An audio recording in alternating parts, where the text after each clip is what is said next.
In this video, we are going to see that if your other drives besides your C drive are missing, let's say D drive, E drive, F drive, whatever is the drive, if it is missing in Windows 11, Windows 10, Windows 8, here's how you can easily fix this by using multiple methods, and one of them might definitely work for you.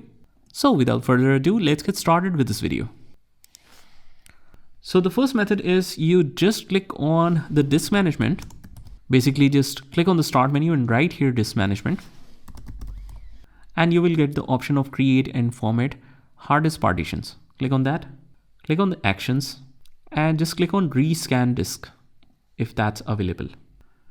And after that, it will automatically scan and show you the other partitions. But if not, you can try method 2. Method 2 is just go to the start menu and right here device manager. Click on that. I'll just zoom it a little bit. Click on disk drives, and here you just right click and click on update driver. Search automatically for the drivers and you will get the best driver possible. After that, you might need to restart in order to make that effective, and that should show you the rest of the partitions.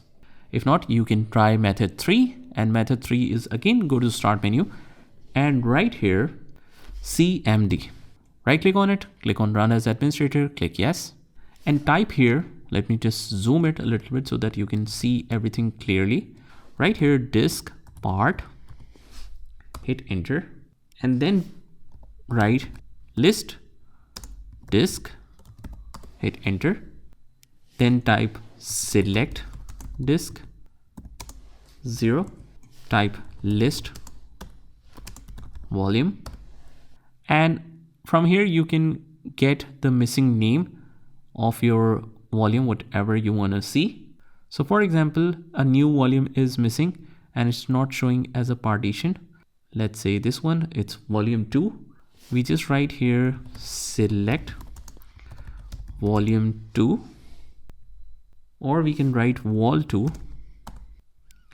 and then we can write assign letter equal to D, and it's successfully assigned.